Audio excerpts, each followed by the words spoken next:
जब वो आपस में बात कर ही रहे थे कि उन्हें सूचना मिली एक और बॉक्स मिला है बॉडी पार्ट्स के साथ। इस बार आदित्य की टीम वहां पहुंची। मीडिया वहां पहले ही पहुंच चुका था।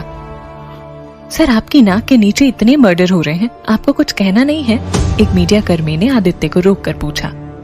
हाँ, हमें भी मजा आ रहा है, सच, टू मच फन। तुम लोगों को कोई काम वाम नहीं है, जहाँ देखो पहुंच जाते हो। ये कैमरा पकड़े, तुम लोग इंटरफेयर बंद कर दो तो हमारे कई काम आसानी से निपट जाएं। आदित्य गुस्से में उसे बोला और धक्का मार के बॉडी पार्ट के पास पहुंचा। खुशी उसे देख ही रही थी कि इतना गुस्सा भरा पड़ा है।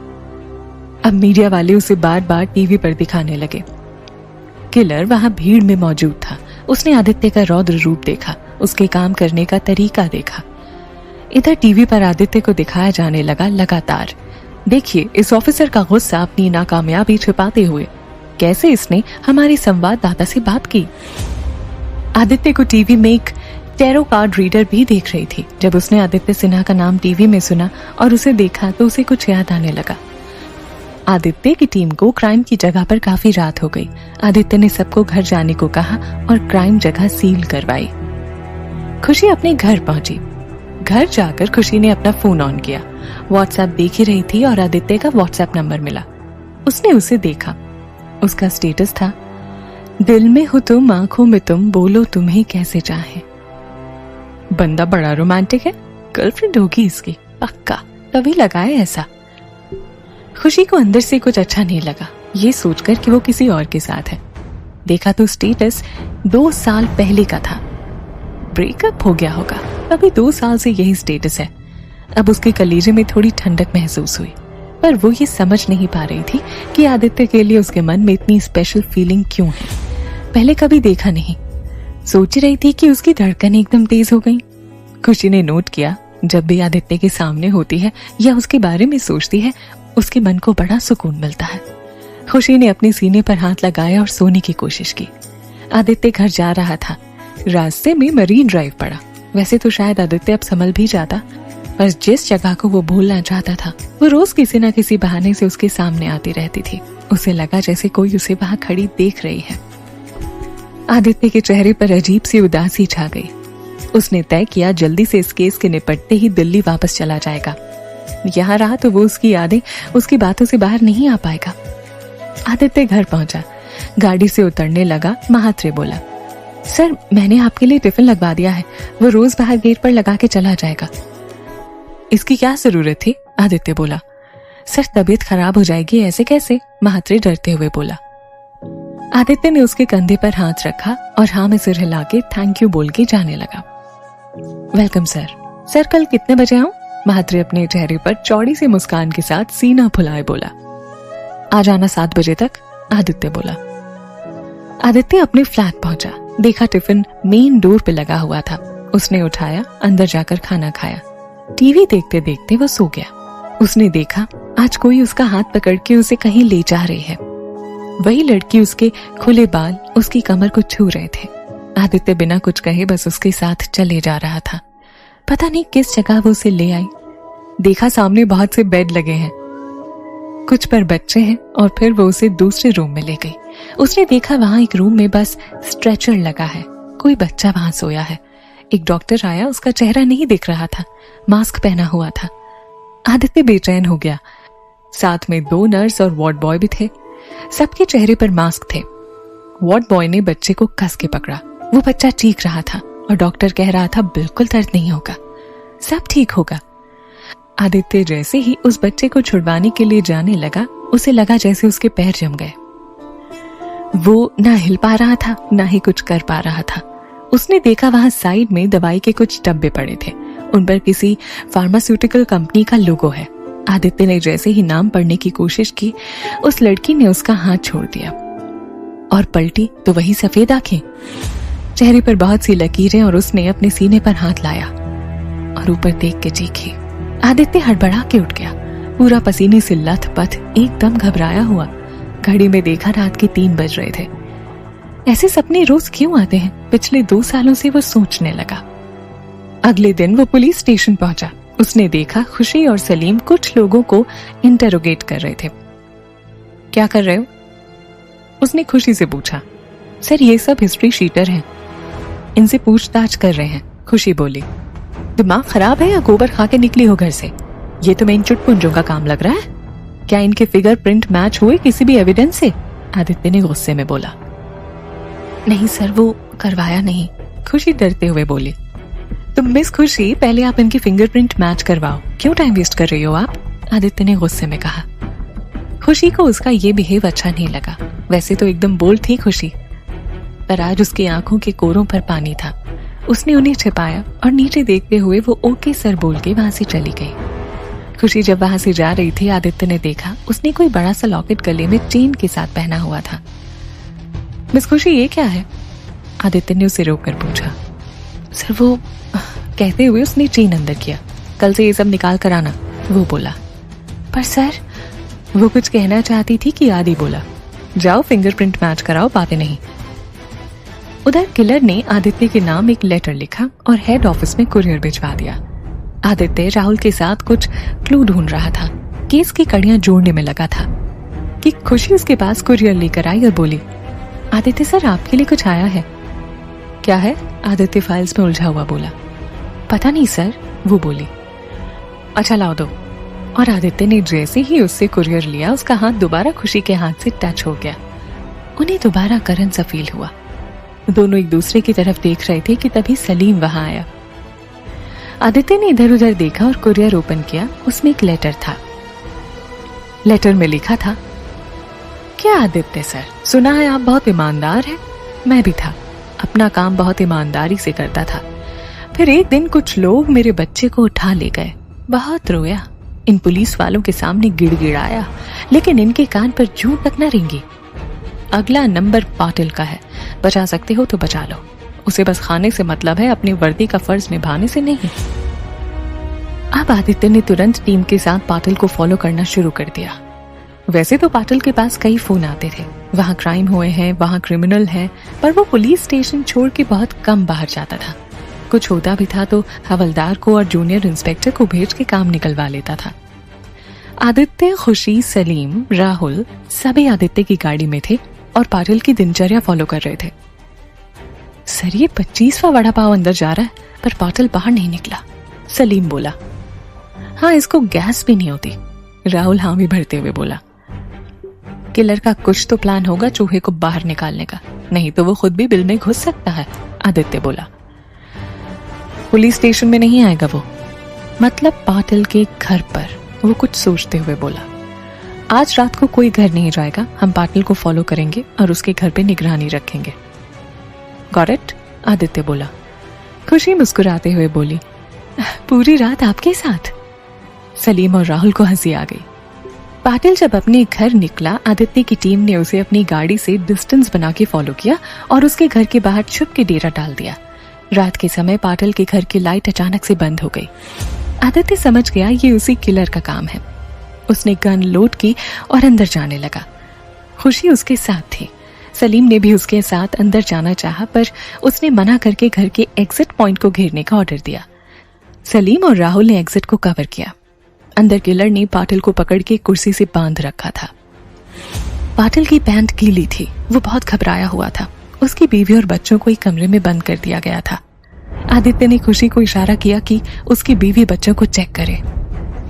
आदित्य ने पीछे से किलर को दबोचना चाहा, पर वो हाथ नहीं आया और भाग के बाहर आ गया। और बाहर आदित्य की टीम ने उसे पकड़ना चाहा तो उसने बंदूक हवा में लहरा दी।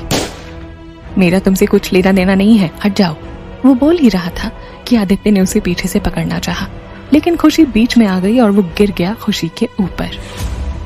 खुशी के लिपस्टिक के निशान अब उसकी शर्ट पर थे। पीछे एक्शन चल रहा था और खुशी के अंदर वीणा बज रही थी। आदित्य को बहुत गुस्सा आया, वो जोर से चिल्लाया, कुछ कर नहीं सकती तो कम से कम टांग मत अड़ाओ, ध्यान कहाँ रहता है तुम्हारा? आया हूं तब से देख रहा हूं। उसने उठते हुए खुशी को कितना कुछ सुना दिया और किलर के पीछे दौड़ लगा दी।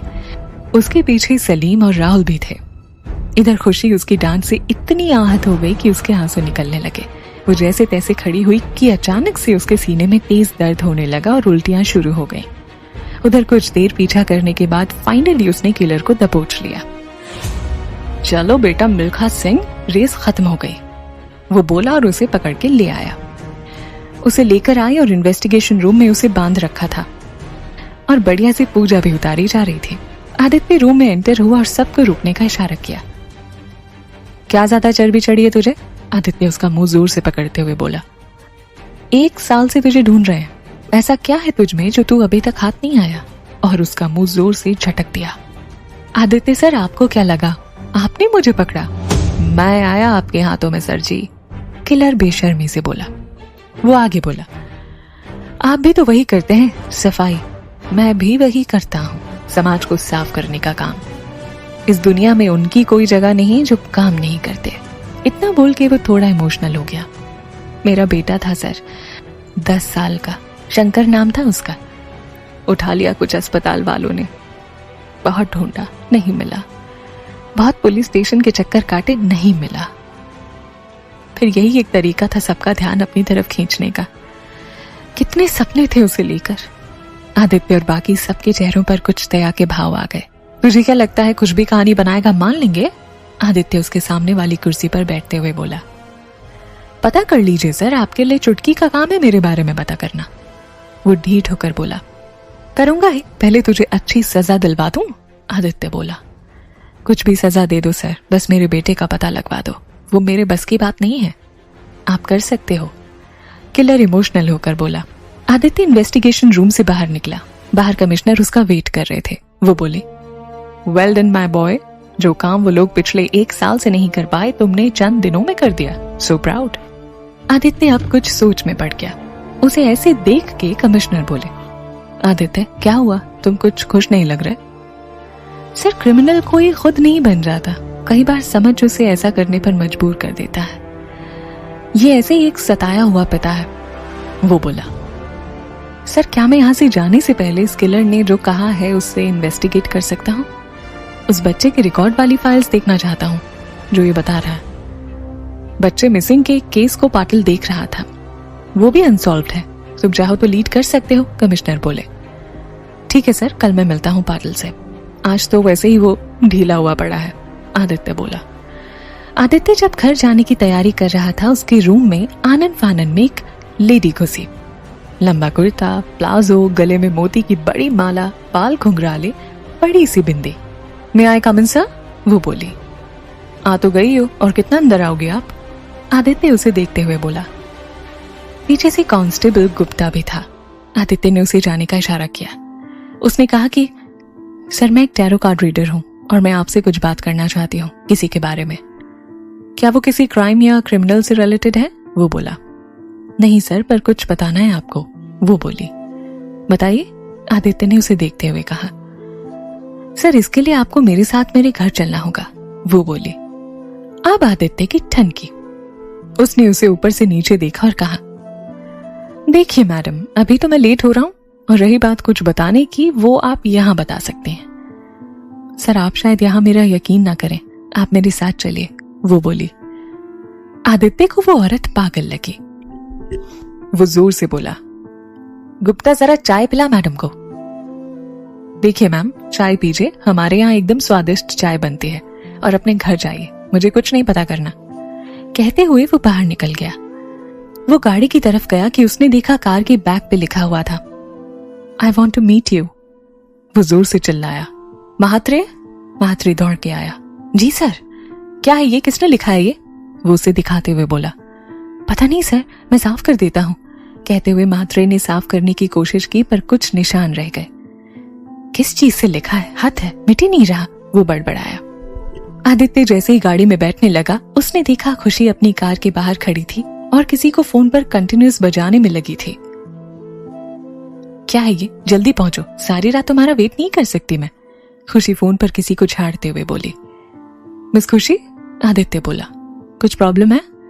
सर, गाड़ी पंक्चर हो गई है, मैकेनिक का ही वेट कर रही थी, वो आया ही नहीं, खुशी ने फोन कट करते हुए कहा। ठीक है, आप एक काम कीजिए, मेरे साथ आइए, मैं आपको घर ड्रॉप करता हूँ, महात्रे आपकी गाड़ी को ठीक करवा के ले आएगा, आदित्य ने कहा। महात्रे जैसे ही उसने कहा, वो तुरंत दौड़ के उसके पास आ गया और आदित्य को चाबी दी। आदित्य को खुशी के साथ किया हुआ व्यवहार चुभ रहा था। उसने उसके लिए एक जेंटलमैन की तरह दरवाजा खोला और उसे बैठाया। गाड़ी स्टार्ट करते हुए वो बोला, सॉरी मिस खुशी। नो प्रॉब्लम आदि, वो बोली। आदित्य ने उसे देखा। क्या कहा तुमने? उसने पूछा। सर मैंने नो प्रॉब्लम कहा था, खुशी डरते हुए बोली। नहीं उसके बाद, वो उसे देखते हुए बोला। उसके बाद आदि कह दिया था। आपका नाम लंबा है ना, तो मैंने सोचा। सॉरी सर, आज के बाद ना ऐसा कभी नहीं होगा, खुशी डरते हुए बोली। आदि नाम से आदित्य की यादें जुड़ी थी और खुशी ने उन्हीं ठहरी हुई यादों को पत्थर मार के हिला दिया था। आदित्य खुशी के आदि बुलाने से थोड़ा विचलित हुआ। दिल को लगा आपको आदि बुलाना चाहिए, जैसे कि नाम आपके लिए ही बना हो, खुशी ने डरते हुए कहा। आदित्य को खुशी का उसे आदि पुकारना अच्छा नहीं लगा। वो बोली, सर आपके ऊपर आदि नाम सूट करता है, मैं आपको आदि बुला सकती हूँ। कुछ लम्हों की कसक कभी नहीं जाती, वो कहीं ना कहीं से किसी ना किसी रूप में आकर हमसे टकराते रहते हैं, उसकी याद दिलाते रहते हैं। यू कैन कॉल मी आदित्य, उसने कहा और गाड़ी स्टार्ट कर दी। थोड़ी दूर पहुंचे ही थे कि खुशी ने कहा, आदित्य मैं म्यूजिक ऑन कर सकती हूँ? हाँ बिल्कुल, उसने कहा। खुशी ने एफएम चालू किया। जिसको दुआओं में मांगा तू है वही रहनुमा। खुशी को इस तरह आदित्य के साथ जाना बहुत अच्छा लग रहा था। उसके चेहरे पर एक मीठी सी मुस्कान आ गई थी जो जाने का नाम नहीं ले रही थी। कुछ देर चुप रहने के बाद आदित्य ने खुशी से पूछा, तो खुशी किस चीज की सर्जरी हुई है तुम्हारी? मेरा हार्ट ट्रांसप्लांट हुआ है 2 साल पहले, खुशी ने कहा। ओह ओके, आदित्य ने जवाब दिया। सुने बहुत सी बार हार्ट रिस्पॉन्ड नहीं करते, आदित्य ने पूछा। जी, पर मेरे साथ उल्टा हुआ। सर्जरी से पहले मैं बहुत डिप्रेशन में थी अपनी बीमारी को लेकर। सब कुछ बहुत पैनिक था, जीने की कोई तमन्ना नहीं थी, पर सर्जरी के बाद मैं जीने लगी, खुश रहती हूँ। आदित्य ने कहा। डॉक्टर ने बताया था बहुत जिंदा दिल लड़की थी जिसका हार्ट मुझे दिया गया। नेचुरल डेथ थी उसकी, ऑर्गन डोनर थी और मुझे किस्मत से उसका हार्ट मिल गया और मैं खुद भी अपने अंदर आए बदलाव को महसूस कर सकती हूँ, खुशी बता रही थी। वो कुछ जवाब देता इससे पहले ही गाड़ी एक सिग्नल पर रुकी। खुशी ने देखा एक बच्चा आगे वाली गाड़ी के बाहर भीख मांग रहा था। खुशी ने तुरंत अपने पॉकेट में हाथ डाला, कुछ वॉलनट्स निकाले और विंडो से आवाज लगाकर उस बच्चे को बुलाया। ये ले रख, वो वॉलनट उसे देते हुए बोली। और सुन, कहाँ रहता है? आसपास ही घर है क्या तेरा? वो बोला। हाँ दीदी, वो सामने हमारा घर है। कल सुबह मुझे मिलना, तेरे घर पर मिलती हूँ, चल भाग अब, कहते हुए खुशी हंसी। आदित्य ने खुशी से पूछा, कल क्यों बुलाया उसे? वो मैं एक एनजीओ से जुड़ी हुई हूँ, वो इन बच्चों की नाइट क्लासेस लेते हैं, इसको भी वहीं डलवा दूंगी, खुशी बोली। ग्रेट जॉब खुशी, वो बोला। और आपने उसे क्या दिया खाने को? आदित्य गाड़ी आगे बढ़ाते हुए बोला। वॉलनट थे, मम्मा रोज देती हैं, इट्स गुड फॉर हार्ट। तो जबरदस्ती खाने पड़ते हैं, मुझे बिल्कुल पसंद नहीं है, नाक से कोड़ते हुए वो बोला और मुस्कुराई। अचानक आदित्य को याद आया अदिति भी कितनी चूजी थी खाने को लेकर। वॉलनट से तो उसे सख्त नफरत थी। कहाँ चली गई तू सोना, प्लीज एक बार फोन कर। देख अभी तक नंबर भी चेंज नहीं किया मैंने, दिमाग ने कहा बहुत बार बदल ले, पर दिल हमेशा तुम्हारा वेट करता है। प्लीज आ जाओ सोना, एक बार बात करो, तुम्हारे सारे नखरे उठाऊंगा, जो कहोगी जैसा कहोगी, बस एक बार मिल लो। सोचते हुए उसकी आंखों में नमी आ गई। अजीब सी तसल्ली मिलती है तुझे सोचने पर भी, फिर कैसे कह दूं कि तुझसे इश्क बेवजह था। Everything okay Aditya? खुशी ने उसे उदास देख के पूछा। हाँ, वो बोला। खुशी का घर आ चुका था, उसने बाय किया और थैंक यू बोल के जाने लगी। उसने देखा आदित्य की पलक का बाल उसके गाल पर था, उसने इशारा किया, आदित्य समझा नहीं। उसने वो बाल लिया, आदित्य के हाथ में रखा और बोली, आप जो चाहते हो विश करो, पूरी जरूर होगी। तुम यकीन करती हो इसमें? आदित्य बोला। मेरी विश तो पूरी होने से रही, पर तुम कहती हो तो तुम्हारे लिए मैं कुछ मांग लेता हूँ। आई विश तुम हमेशा हेल्दी रहो, कहते हुए बाल फूंक मार के उसने उड़ा दिया। खुशी को बहुत अच्छा लगा। आप जितने दिखते हैं उतने खड़ूस हैं नहीं, वो बोली। हद है, आदित्य ने कहा। सिर्फ कुछ दिनों में आपने हमें खड़ूस का तमगा भी पकड़ा दिया। आपको मेरी लाइफ के बारे में कितना पता है? सिर्फ चंद मुलाकातों में आप मुझे जज नहीं कर सकती, कहते हुए आदित्य मुस्कुराया। यस, आप सही कहते हैं, बिना किसी को जाने जज क्यों करना? पता नहीं वो जिंदगी के किन हालातों से गुजरा हो, खुशी सोचते हुए बोली। बातें अच्छी कर लेती हैं आप, आदित्य ने उसे कहा। सर मैं कॉफी भी अच्छी बनाती हूँ, अगर आप चलें तो, खुशी धीमे से बोली। फिर कभी, अभी मुझे जाना है, कहते हुए आदित्य उसे ड्रॉप करके चला गया। आदित्य घर पहुंचा, कपड़े चेंज कर रहा था, शर्ट उतार के बेड पर डाली। उसने कुछ देखा और दोबारा उसे उठाया। खुशी के लिपस्टिक के निशान बने हुए थे उस पर अभी भी। अच्छी लड़की है, बस हरकतें बच्चों वाली करती है। बेवजह ही कहीं का सारा गुस्सा उस पर ही निकल जाता है। पता नहीं क्यों जब उसकी आंखों में देखता हूं लगता है खींच लेगी मुझे। शायद यही वजह है उससे दूर रहने के लिए उसे डांट लगा देता हूं। और आज तो उससे बात करके शोना की यादें ताजा हो गई, बिल्कुल उसी की तरह बिना सर पैर वाली बातें। आदित्य सोच रहा था कि घर से रीना जी का फोन आ गया। क्या कर रहा था मेरा बच्चा, वो बोली। कुछ नहीं, बस खाना खाने वाला था, आदित्य ने कहा। तू कब लौट रहा है ये बता, रीना जी ने पूछा। मामा एक और केस है, वो सॉल्व होते ही रिटर्न, आदित्य ने जवाब दिया। अच्छा सुन, वो पापा के दोस्त है ना शर्मा अंकल, वो चाहते हैं तू एक बार उनकी बेटी से मिल ले, रीना जी बोली। क्या यार, आपका फिर से शादी पुराण चालू हो गया, आदित्य खींचते हुए बोला। हाँ, साल हो गया सेटल हुए, कब तक शादी नहीं करेगा? मैं अभी ठीक हूँ, तेरे लिए लड़की ढूंढ सकती हूँ। कल को मुझे कुछ हो गया तो चालू हो गया आपका इमोशनल पुराण। नहीं करनी है कभी भी, आप बस शुरू मत हो जाओ। पर क्यों? तुम आजकल के बच्चे, इस दुनिया में माँ बाप ना हो तो आधे बच्चे मनमानी करके कुंवारे ही रह जाएं। अच्छा तुझे कोई पसंद है तो बता दे, तू जहां कहेगा ना वहां तेरी शादी करवाऊंगी, मम्मा वाला सच्चा प्रॉमिस, वो बोली। आप फोन रखो, बाद में बात करते हैं, अभी भूख लगी है, खाना खाना है, वो बोला। बेटा एक बार मिल ले उससे, अगर पसंद ना आए तो मना कर देना। देख वरुण भी शादी कर रहा है नेक्स्ट मंथ, अभी कार्ड देकर गया है, रीना जी उसे मनाते हुए बोली। आदित्य ने देखा बीच में वरुण का फोन भी आ रहा था। रखो फोन, बाद में बात करता हूं, आदित्य ने कहा। अरे पर, रीना जी बोल ही रही थी कि उसने फोन काट दिया। वरुण भी आईपीएस बन चुका था, उसकी पोस्टिंग उत्तर प्रदेश में थी, पर अब उसने दिल्ली ट्रांसफर ले लिया था। आदित्य ने वरुण का फोन रिसीव किया। अरे भाई कैसा है तू, वरुण सामने से बोला। बस मस्त, तू सुना, तू भी दिल्ली पहुंच गया, अब दोनों भाई मिलके गदर मचाएंगे। सुना तू भी ट्रेन में चढ़ ही गया, कब है शादी, आदित्य ने पूछा। अगले कुछ दिनों में सब सॉल्व हो जाना चाहिए।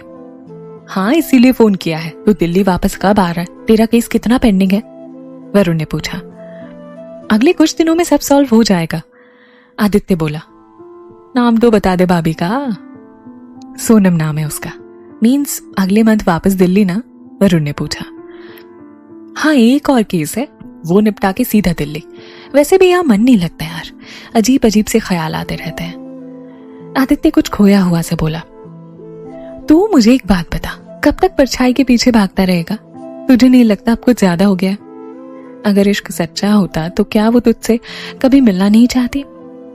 सब झूठ था आदित्य, बाहर निकल इस सपने की दुनिया से, देख बाहर की दुनिया बहुत हसीन है। आदित्य वरुण की बातें सुनते हुए वही शर्ट देख रहा था जिस पर खुशी की लिपस्टिक के निशान थे। वो बोला। बस भैंस की तरह ना सिर हिला और कर, और तो कुछ करने लायक तो बचा नहीं है, वरुण चिल्लाया। शादी में तुझे चाहे कितने भी इंपॉर्टेंट काम हो, तुझे यहाँ रुकना है 3-4 दिन, मुझे ही तेरे लिए कुछ करना पड़ेगा। अच्छा सुन, सोनम की ना एक फ्रेंड है, बिल्कुल तेरी तरह है, तू कहे तो बात चलाऊं या फोन नंबर दे दूं? वैसे भी तुझे फोन वाली ज्यादा पसंद आती है, वरुण हंसते हुए बोला। यहीं से पंच मारूंगा, ढूंढ लूंगा खुद अपने लिए, आपको मेहरबानी करने की जरूरत नहीं है, आदित्य बोला। मैं भी वही चाहता हूँ यार, अपने लिए ना सही फैमिली के लिए भी सोचना पड़ता है। वो जो भी थी आई और चली गई, अगर तुझसे कुछ होता उसका तो एक बार तो मिलती। चल माना उसकी कुछ मजबूरी होगी, पर तू क्यों खुद को जला रहा है? अंकल भी नेक्स्ट मंथ रिटायर हो रहे हैं, आंटी ने बताया। वो तुझसे क्या चाहते हैं? बस यही कि तू भी सेटल हो जाए, वो भी खुशी से अपना रिटायरमेंट एंजॉय कर सके, वरुण ने उसे समझाया। आज मम्मा ने तेरे बहुत कान भरे हैं लगता है, आदित्य हंसते हुए बोला। वरुण बोला, ऐसी बात नहीं है यार, बचपन से तुझे जानता हूं, फिक्र है तेरी।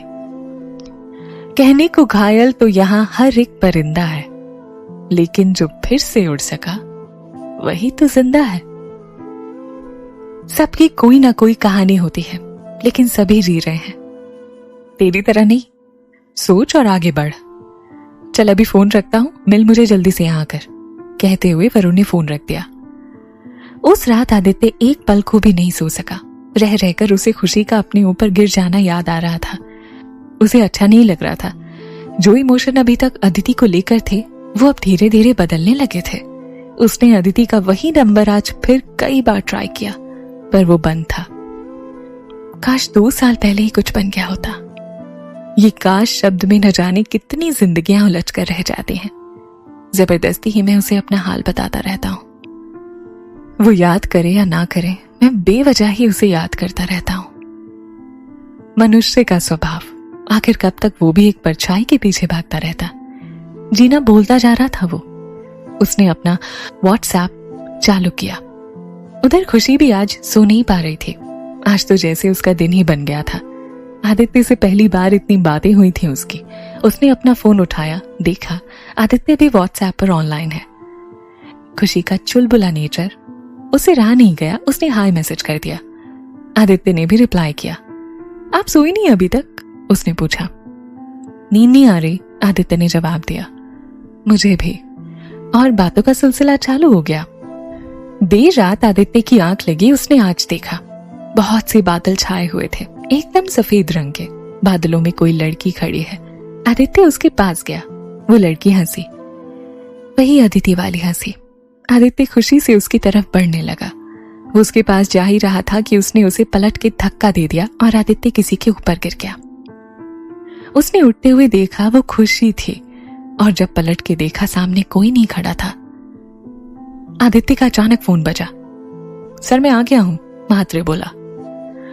क्या टाइम हुआ है महात्रे? आदित्य ने नींद में बोला। सर 7 बज गए हैं, महात्रे बोला। क्या बात कर रहा है? आदित्य ने हड़बड़ाते हुए कहा। आदित्य उठा, कुछ देर सोचने लगा। क्या क्या सपने देखने लगा हूं मैं। कहते हैं जो सारा दिन सोचा जाए वही सपने में आता है, पर मेरे साथ ऐसा कुछ भी नहीं होता। वो उठा और तैयार होकर निकल पड़ा। आज उसे पाटिल से मिलना था, मिसिंग बच्चों के केस के सिलसिले में। वो पुलिस स्टेशन पहुंचा। मिसिंग बच्चों के केस के सिलसिले में वो पुलिस स्टेशन पहुंचा। उसने खुशी, सलीम, राहुल को भी वहीं बुलवा लिया था। सलीम और राहुल पहुंच चुके थे। आदित्य ने पूछा, खुशी कहाँ है, अभी तक नहीं आई? सर वो आ रही होगी, सलीम ने कहा। क्या पाटिल रात को नींद आई? आदित्य पाटिल के सामने खड़ा होकर बोला। पाटिल उठ के सीधा आदित्य के पैरों में लौट गया। सर आप नहीं होते तो आज 2 दिन बाद मेरा तीसरा मना रहे होते लोग। वो किलर न जाने कब घर में घुस आया। मैं उसे पकड़ता उससे पहले उसने मुझे पकड़ के बांध भी दिया, पाटिल बोला। सलीम हंसने लगा। पाटिल से बात कर ही रहे थे कि वहां खुशी भी पहुंच गई। उसने मुस्कुराते हुए गुड मॉर्निंग किया। आदित्य ने उसे देखा। आज वो बहुत सुंदर लग रही थी और उसकी आंखें, उनसे तो उसे अब डर लगने लगा था। उसने इधर उधर देखते हुए गुड मॉर्निंग किया। पाटिल बताने लगा। सर 2 साल पहले की बात है। कुछ आदमी आए थे मेरे पास कि उनके बच्चे खो गए हैं और किसी अस्पताल पर शक भी जताया था। पर सर बिना किसी सबूत के इन्वेस्टिगेशन कैसे करते? वैसे कुछ लोगों से उस समय एसीपी सर ने बात की थी, कुछ मिला नहीं और उन्हें छोड़ना पड़ा। आप चाहो तो एसीपी सर से मिल लीजिए। इतने में आपटे वहां आ गया। पाटिल ने कहा। आपने वड़ा पाव लेकर आ सबके लिए। फिर उसे याद आया, नहीं आपने रहने दे, सर को वड़ा पाव पसंद नहीं है। खुशी को हंसी आ गई। इस बार आदित्य को भी उसकी हरकतों पर हंसी आ गई। वो लोग बात कर ही रहे थे कि पाटिल के पास फोन आया उसके जूनियर इंस्पेक्टर का। सर एक गाड़ी मिली है, उसमें कुछ बच्चे मिले हैं, अगवा करके ले जा रहे थे, पकड़ लिया है लड़कों को। पाटिल ने ये सब आदित्य को बताया। आदित्य तुरंत वहां के लिए निकल पड़ा। वहां जाकर उसने देखा गाड़ी के बाहर 4-5 बच्चे डरे सहमे बैठे थे और 2 लोगों को पुलिस ने पकड़ रखा था। सर इनके सबके मुंह बंधे हुए थे और हाथ पैर भी अभी खोले हैं। बच्चे थोड़े डरे हुए थे, देखने से करीब झुग्गी वाले लग रहे हैं, जूनियर इंस्पेक्टर बोला। हाँ ठीक है, अब मैं देख लूंगा, पाटिल बीच में बोला। फिर देखा आदित्य उसे घूर रहा है तो चुप हो गया और जूनियर इंस्पेक्टर को हाथ से इशारा करके वहां से खिसका दिया। आदित्य ने देखा बच्चे सच में डरे हुए थे। उसने मेटाडोर के अंदर देखा, उसे एक फार्मास्यूटिकल कंपनी का लोगो दिखा। आदित्य ने उस लोगो को कहीं तो देखा था। उसने याद करने की कोशिश की। ये वही निशान था जो उसने रात को सपने में देखा था। आदित्य का दिमाग ठनका। साला चल क्या रहा है? आदित्य ने उन आदमियों को अरेस्ट करवाया और अपने इन्वेस्टिगेशन रूम में भेजा। उसने देखा खुशी उन बच्चों को पास की दुकान से बिस्किट के पैकेट लेकर दे रही है। सबको उसने पानी पिलाया। आदित्य को उसे देखकर अब सुकून सा मिलता था। आदित्य उसके पास गया। सो सबका नाश्ता हो गया हो तो इन्हें ले चले, इनके पेरेंट्स भी परेशान होंगे। जी सर, कहते हुए खुशी मुस्कुराई। आदित्य भी मुस्कुरा दिया। सलीम देख रहा था। वो आदित्य के जाते ही खुशी के पास आकर बोला, कौन सी बूटी पिलाई तूने इन्हें? ये मुस्कुराते भी हैं। चुप कर, मुस्कुराता हुआ कितना अच्छा लगता है देखना, खुशी आदित्य को निहारते हुए बोली कि अचानक आदित्य का उससे आई कांटेक्ट हो गया और वो झेप गई। हल्का हल्का एहसास दोनों को होने लगा था। इधर इन्वेस्टिगेशन रूम में जमकर दोनों मेटाडोर वाले आदमियों की धुनाई हो रही थी, पर उन्हें ज्यादा कुछ पता नहीं था। सर, हम तो डॉक्टर साहब के यहाँ काम करते हैं, उन्होंने कहा था दवाई है, सप्लाई करनी है तो लेकर आ गए, वो बोले। सर, ज्यादा कुछ नहीं बता रहे हैं ये, राहुल ने आदित्य को बताया। किस डॉक्टर के यहाँ काम करते हैं ये पता करो, आदित्य ने कहा। सर, कोई विपिन भोसले नाम का डॉक्टर है, क्लिनिक है उसका पास में ही, सलीम ने आदित्य को कहा। चलो जरा मिलकर आते हैं। खुशी, तुम और राहुल इनका मुंह खुलवाओ, क्या उगलते हैं देखते हैं। ओके सर, खुशी ने कहा और लग गई दोबारा उन आदमियों की मरम्मत करने। आदित्य जब जाने लगा उसने देखा वो टैरो कार्ड रीडर उसे ऑफिस में आती हुई मिली। सर, मुझे आपसे कुछ बात करनी है, वो आदित्य को देख के उसके पास आकर बोली।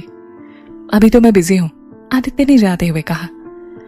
ये लीजिए सर मेरा एड्रेस, जब भी आपको लगे आप आइए, मुझे आपको कुछ बताना है, वो उसे कार्ड देते हुए बोली।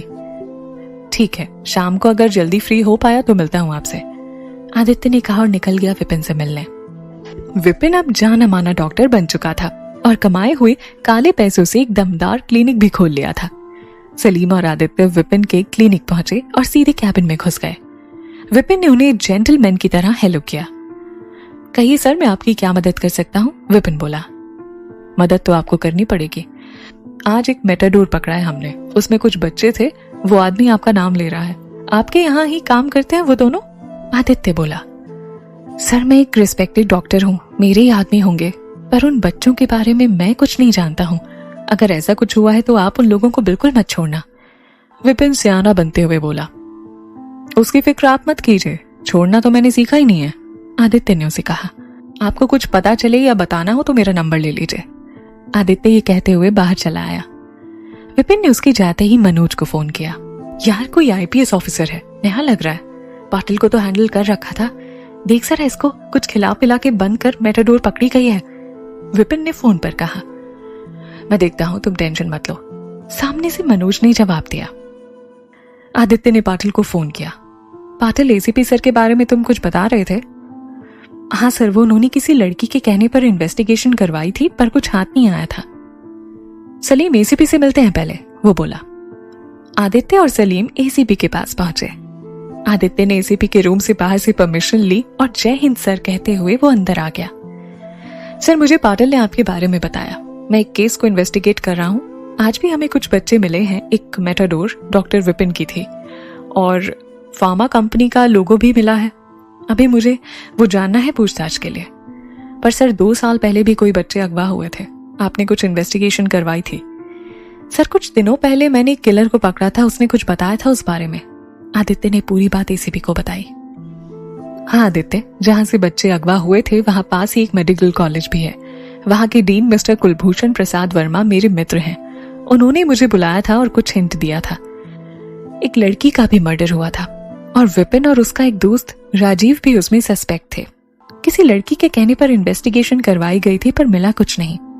बहुत पूछताछ हुई पर बिना सबूत के हमारे हाथ बंधे हुए थे और रेप्यूटेड डॉक्टर्स हम ज्यादा कुछ कर नहीं पाए, एसीपी बोले। सर, आप मुझे इस मेडिकल कॉलेज का एड्रेस देंगे प्लीज, और डीन सर से आप बात कर लीजिए, एक बार मैं उनसे मिलना चाहता हूँ, आदित्य ने कहा। अरे बिल्कुल, रुको, मैं तुम्हारे सामने ही उनसे बात कर लेता हूँ, एसीपी बोले। एसीपी ने फोन लगाया। हेलो वर्मा जी, मैं एसीपी जोशी बोल रहा हूँ, आपसे हमारे ऑफिसर मिलना चाहते हैं, अगर आप परमिशन दें तो उसे किसी केस के सिलसिले में आपसे बात करनी है, एसीपी बोले। ठीक है आदित्य, तुम जाओ और ये रहा एड्रेस, एसीपी ने उसे एक पेपर पर एड्रेस लिख कर दिया।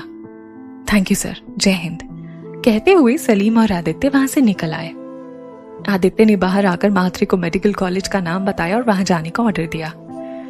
सर हम सही दिशा में इन्वेस्टिगेट तो कर रहे हैं ना, ये केस और वो केस बिल्कुल डिफरेंट भी हो सकते हैं, सलीम ने कहा। बिल्कुल सलीम, पर हमें खुद नहीं पता सही क्या है और गलत क्या, तो हमें जानने में मेहनत तो करनी होगी ना, आदित्य ने उसे कहा।